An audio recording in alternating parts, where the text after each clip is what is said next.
नमस्कार दोस्तों, चलिए जानते हैं राजस्थान की फटाफट 25 बड़ी खबरों को सिर्फ 10 मिनट में। लेकिन उससे पहले आप यह वीडियो किस जगह से देख रहे हैं हमें कमेंट में जरूर बताएं। राजस्थान हाउसिंग बोर्ड ने आम लोगों के लिए सस्ते घर की योजना शुरू की है। अब मात्र 7,60,000 रुपए में मकान मिलने का मौका है। इस योजना के तहत 4 शहरों में नए आवासीय प्रोजेक्ट लॉन्च किए गए हैं। इसका मकसद कम आय वाले परिवारों को घर उपलब्ध कराना है। राजस्थान सरकार ने बेटियों के लिए एक नई योजना शुरू की है। इस योजना के तहत योग्य बेटियों को 2 लाख रुपए की सहायता राशि मिलेगी। सरकार चाहती है कि लड़कियां पढ़ाई और करियर में आगे बढ़ें और परिवार पर बोझ न बने। यह योजना बेटियों के उज्जवल भविष्य की दिशा में बड़ा कदम मानी जा रही है। राजस्थान का मौसम बदल गया है और कई जिलों में बारिश की संभावना जताई गई है। मौसम विभाग के अनुसार आज 4 से 5 जिलों में तेज बारिश हो सकती है। उमस और गर्मी से परेशान लोगों को राहत मिलने की उम्मीद है। किसानों के लिए भी यह बारिश फायदेमंद साबित हो सकती है। राजस्थान के सरकारी अस्पतालों में अब 145 तरह की जांचें बिल्कुल मुफ्त होंगी। इसका फायदा खासकर ग्रामीण और गरीब तबके के लोगों को मिलेगा। स्वास्थ्य विभाग ने इस सुविधा को जल्द ही गांवों तक पहुंचाने की तैयारी शुरू कर दी है। सरकार चाहती है कि हर नागरिक को बेहतरीन स्वास्थ्य सुविधा मिले। राजस्थान के रणथंभौर में मशहूर बाघिन गुस्सैल कनकटी का घर अब और बड़ा होने जा रहा है। वन विभाग ने तय किया है कि उसे 3 गुना बड़े क्षेत्र में शिफ्ट किया जाएगा। वजह यह है कि उसके लिए अब तक का एरिया छोटा पड़ रहा था और उसकी गतिविधियां सीमित हो गई थीं। इस बदलाव से उसे घूमने फिरने और शिकार करने की बेहतर सुविधा मिलेगी।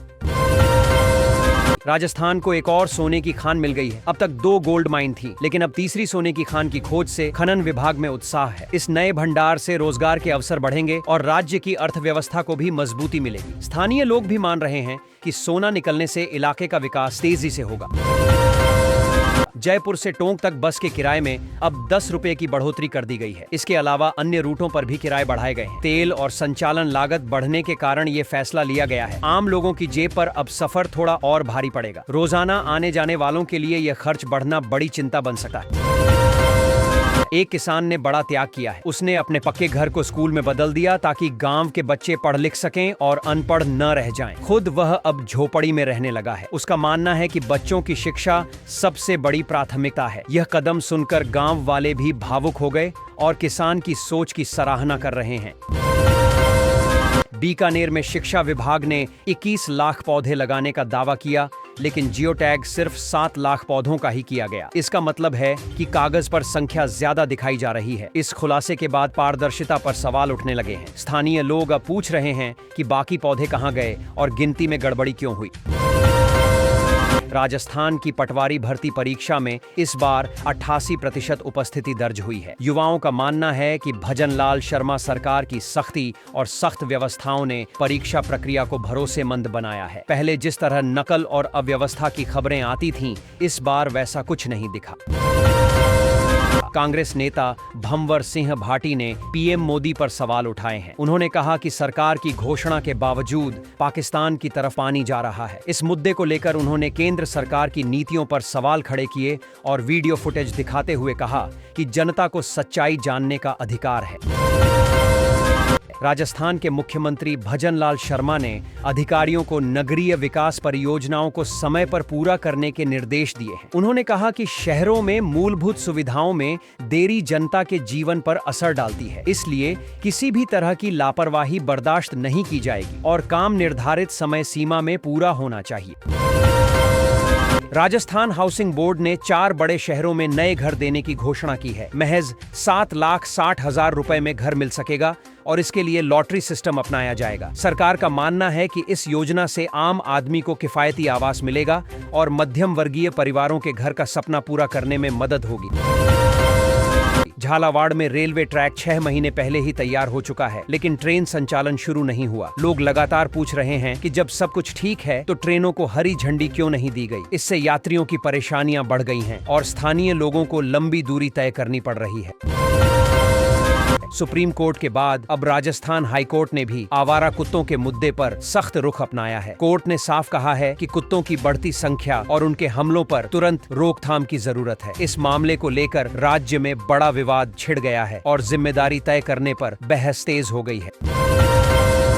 राजस्थान में पुलिस ने खाद के कट्टों के नीचे छिपाकर रखा गया डोडा पोस्त बरामद किया है। इसकी कीमत लगभग 1,59,00,000 रुपए बताई जा रही है। पुलिस ने छापेमारी कर यह खेप बरामद की और आरोपियों के खिलाफ मामला दर्ज किया। नशे के कारोबार पर यह कार्रवाई बड़ी मानी जा रही है।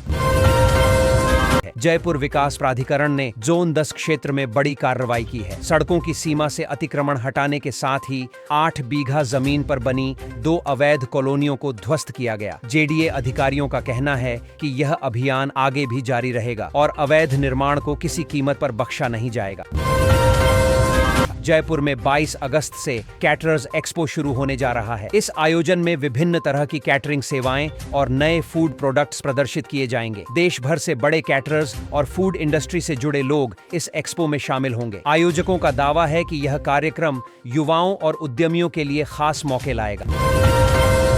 राजस्थान की एक गौशाला में एक अनोखी परंपरा देखने को मिली है। यहाँ गायों को लखपति गाय के रूप में पूजा जाता है। माना जाता है कि इन गायों से जो भी दान या आय होती है वह लाखों में पहुंच जाती है। ग्रामीण इस परंपरा को आस्था और समृद्धि से जोड़ते हैं और हर साल विशेष आयोजन करके इसे निभाते हैं। कोटेश्वर मंदिर से 21 लाख की चांदी की जलधारी चोरी हो गई। मंदिर प्रशासन ने इसकी जानकारी पुलिस को दी, जिसके बाद जांच शुरू हो गई है। चोरी की घटना से श्रद्धालुओं में आक्रोश और हैरानी दोनों है। पुलिस सीसीटीवी फुटेज खंगाल रही है और आसपास के इलाकों में पूछताछ भी कर रही है। राजस्थान में बीडी करने वाले युवाओं के लिए बड़ी खुशखबरी है। सरकार ने सीनियर टीचर के 6,500 पदों पर भर्ती का ऐलान किया है। आवेदन की प्रक्रिया शुरू हो चुकी है और योग्य उम्मीदवार ऑनलाइन अप्लाई कर सकते हैं। इससे हजारों बेरोजगार युवाओं को रोजगार का सुनहरा अवसर मिलेगा। केंद्र सरकार ने देश में पशुओं की सेहत और बीमारियों पर काबू पाने के लिए 4,11,000 लाख रुपए जारी किए हैं। यह राशि livestock health disease control programme के लिए खर्च की जाएगी। सरकार का मानना है कि इससे पशुओं में होने वाली बीमारियों पर काफी हद तक रोकथाम हो सकेगी। महेंद्रगढ़ नारनौल में 35,99,000 की ठगी मामले में एक और आरोपी को गिरफ्तार किया गया है। यह मामला लंबे समय से पुलिस के लिए चुनौती बना हुआ था। पुलिस ने लगातार छापेमारी और पूछताछ के बाद इस आरोपी को पकड़ा। अब मामले की गहराई से जांच की जा रही है। राजकॉप ऐप के शुरू होने से पुलिस की कार्य प्रणाली अब आम जनता के लिए ज्यादा पारदर्शी हो गई है। पहले जहां शिकायत दर्ज कराने और उसकी स्थिति जानने में लोगों को दिक्कत होती थी, वहीं अब सब कुछ मोबाइल से आसानी से देखा जा सकता है। इससे जनता का भरोसा भी पुलिस पर बढ़ रहा है। आकांक्षी ब्लॉक कार्यक्रम को लेकर मंत्री ने कहा कि यह दूरदर्शी और सकारात्मक पहल है। इस योजना से ऐसे ब्लॉक्स में विकास कार्य तेजी से होंगे जो अब तक पिछड़े रह गए हैं। स्वास्थ्य, शिक्षा और रोजगार जैसे क्षेत्रों में सुधार होगा और ग्रामीण इलाकों को नई ऊर्जा व प्रगति की राह मिलेगी। खाजूवाला में हरित ऊर्जा परियोजना ने इलाके को एक नई पहचान दी है। यहाँ सौर ऊर्जा उत्पादन से बिजली की आपूर्ति बेहतर हुई है और रोजगार के अवसर भी बढ़ रहे हैं। इससे न केवल स्थानीय लोग लाभान्वित हो रहे हैं, बल्कि पर्यावरण संरक्षण की दिशा में भी बड़ा कदम साबित हो रहा है। सहकारी समितियों के मिलेट आउटलेट्स को ग्रामीणों से जबरदस्त समर्थन मिल रहा है। लोग मोटे अनाज को खरीदकर अपनी सेहत का ख्याल रख रहे हैं और साथ ही किसानों की आय भी बढ़ रही है। सरकार की यह पहल पोषण सुरक्षा के साथ साथ ग्रामीण अर्थव्यवस्था को मजबूत करने में अहम भूमिका निभा रही है। आगामी पंचायत और निकाय चुनाव में राष्ट्रीय लोकदल पूरी सक्रियता से उतर रहा है। संगठन ने निर्णय लिया है कि हर स्तर पर अपने प्रत्याशी मैदान में उतारेगा। पार्टी कार्यकर्ताओं में जोश देखा जा रहा है और गांव-गांव बैठकों के जरिए समर्थन जुटाने की रणनीति पर जोर दिया जा रहा है। चंबल नदी उफान पर आ गई है, जिसके चलते आसपास के कई इलाकों में पानी भर गया है। घरों और खेतों तक पानी पहुंचने से लोगों की मुश्किलें बढ़ गई हैं। सड़कें डूबने से यातायात प्रभावित है और राहत बचाव कार्यों के लिए प्रशासन लगातार प्रयास कर रहा है। भारी बारिश की वजह से नेशनल हाईवे 458 पर ट्रैफिक पूरी तरह बंद करना पड़ा है। कई जगह पानी भर गया है और वाहन फंस गए। इसी कारण 16 जिलों में स्कूलों की छुट्टी घोषित कर दी गई है। लोगों से अपील की जा रही है कि बिना जरूरत घरों से बाहर न निकलें। चूरू जिले में हालात इतने बिगड़े कि पुलिस थाना तक पानी में डूब गया, लेकिन इसके बावजूद पुलिसकर्मी अपनी ड्यूटी निभाते दिखे। जल भराव के बीच भी सुरक्षा व्यवस्था और लोगों की मदद करने में जवान पीछे नहीं हटे। ये नजारा लोगों में चर्चा का विषय बना हुआ। लगातार बारिश से राजस्थान में जनजीवन अस्त व्यस्त हो गया है। सड़कें जाम हैं, ट्रैफिक रेंग रहा है और कई जगह जन सुविधाएं ठप हो चुकी हैं। लोगों को बिजली और पानी की सप्लाई में भी दिक्कत आ रही है। प्रशासन पूरी कोशिश कर रहा है, लेकिन हालात सामान्य होने में समय लगेगा। फ्री स्कूटी योजना के लिए आवेदन प्रक्रिया शुरू हो गई है। इसमें पढ़ाई करने वाली लड़कियों को लाभ मिलेगा। सरकार का मकसद है कि बेटियां आसानी से स्कूल और कॉलेज तक पहुंच सकें। इस योजना से ग्रामीण और दूर दराज की छात्राओं को पढ़ाई जारी रखने में बड़ी सुविधा होगी। प्रधानमंत्री किसान सम्मान निधि योजना की 20वीं किस्त अगस्त को जारी की। इस बार भी करोड़ों किसानों के खातों में सीधी मदद पहुंचाई जाएगी। किसानों को अपनी बैंक डिटेल और आधार लिंक सही रखने की सलाह दी गई है, ताकि भुगतान में कोई दिक्कत पीएम किसान योजना में फर्जीवाड़े का मामला सामने आया है। कई अपात्र लोग लाभ उठा रहे थे। सरकार ने साफ कहा है कि अब ऐसे लोगों से वसूली की जाएगी। यह कदम सही लाभार्थियों तक योजना का फायदा पहुंचाने और गड़बड़ियों पर लगाम लगाने के लिए उठाया गया है। चूरू के तारानगर में भारी बारिश ने तबाही मचा दी। हालात इतने बिगड़े कि थाना परिसर तक पानी में डूब गया। सड़कें नदियों में तब्दील हो गईं और लोगों को बाहर निकलने में मुश्किल हुई। पुलिस और प्रशासन राहत कार्यों में जुटा है, लेकिन हालात संभालना चुनौती बना हुआ है। राजस्थान में मानसून का कहर लगातार जारी है। कई जिलों में बाढ़ जैसे हालात बन गए हैं। निचले इलाकों में पानी भर गया है और लोग सुरक्षित जगहों की ओर पलायन कर रहे हैं। सड़कें, यातायात और जनजीवन बुरी तरह प्रभावित हैं। प्रशासन ने बचाव कार्य तेज करने के निर्देश दिए हैं। स्कूल की छत का प्लास्टर अचानक गिर गया, जिससे बच्चों और अभिभावकों में डर फैल गया। गुस्साए ग्रामीणों ने विरोध प्रदर्शन किया और प्रशासन से तुरंत मरम्मत की मांग उठाई। उनका कहना है कि लापरवाही के कारण बच्चों की जान खतरे में डाली जा रही है, जिस पर कार्रवाई होनी चाहिए।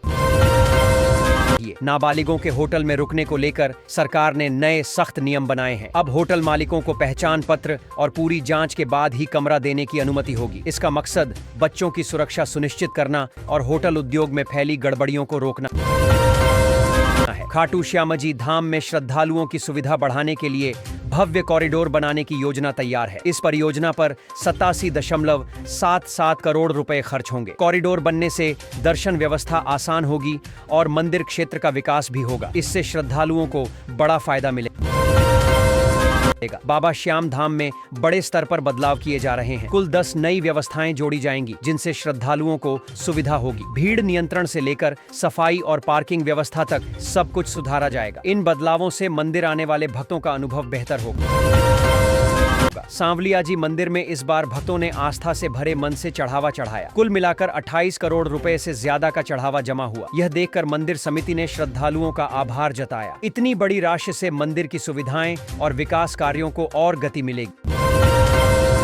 सरकारी शिक्षक की नौकरी युवाओं की पहली पसंद बनती जा रही है। इसकी वजह है सुरक्षित भविष्य, नियमित वेतन और समाज में सम्मान। बहुत से अभ्यर्थी अब निजी नौकरियों की बजाय शिक्षक बनने का सपना देख रहे हैं। तैयारी संस्थानों में भी टीचिंग जॉब को लेकर उत्साह दिख रहा है। राजस्थान विद्युत निगमों में बड़ी भर्ती प्रक्रिया शुरू हुई है। कुल 2163 पदों पर आवेदन आमंत्रित किए जा रहे हैं। इसमें तकनीकी और गैर तकनीकी दोनों प्रकार के पद शामिल हैं। युवाओं के लिए यह सुनहरा मौका है कि वे ऊर्जा विभाग में स्थायी सरकारी नौकरी हासिल कर सकें। HRRL में इस बार आकर्षक सरकारी नौकरी निकली है। खास बात यह है कि इसमें अधिकतम वेतन 2,20,000 रुपए तक दिया जाएगा। यह भर्ती इंजीनियरिंग और तकनीकी पृष्ठभूमि वाले युवाओं के लिए बड़ा अवसर मानी जा रही है। आवेदन की प्रक्रिया और पात्रता शर्तें तय कर दी गई हैं। ग्राम विकास अधिकारी भर्ती से जुड़े अभ्यर्थियों के लिए राहत की खबर आई है। आवेदन पत्र में हुई गलतियों को सुधारने के लिए जल्द ही सुधार विंडो खोली जाएगी। इससे उन उम्मीदवारों को फायदा मिलेगा जिन्होंने जल्दबाजी में डिटेल गलत भर दी थी। आयोग ने इसकी तैयारी कर ली है। राजस्थान में जर्जर भवनों की पहचान कर ली गई है। कुल 2699 ऐसे भवन पाए गए हैं जिन्हें अब सील किया जाएगा या गिराया जाएगा। प्रशासन का कहना है कि इनसे लोगों की जान को खतरा है। कार्रवाई का उद्देश्य हादसों को रोकना और सुरक्षित वातावरण सुनिश्चित करना है। राजस्थान हाउसिंग बोर्ड ने आम लोगों के लिए सस्ते घर की योजना शुरू की है। अब मात्र 7,60,000 रुपए में मकान मिलने का मौका है। इस योजना के तहत 4 शहरों में नए आवासीय प्रोजेक्ट लॉन्च किए गए हैं। इसका मकसद कम आय वाले परिवारों को घर उपलब्ध कराना है। राजस्थान सरकार ने बेटियों के लिए एक नई योजना शुरू की है। इस योजना के तहत योग्य बेटियों को 2 लाख रुपए की सहायता राशि मिलेगी। सरकार चाहती है कि लड़कियां पढ़ाई और करियर में आगे बढ़ें और परिवार पर बोझ न बने। यह योजना बेटियों के उज्जवल भविष्य की दिशा में बड़ा कदम मानी जा रही है। राजस्थान का मौसम बदल गया है और कई जिलों में बारिश की संभावना जताई गई है। मौसम विभाग के अनुसार आज 4 से 5 जिलों में तेज बारिश हो सकती है।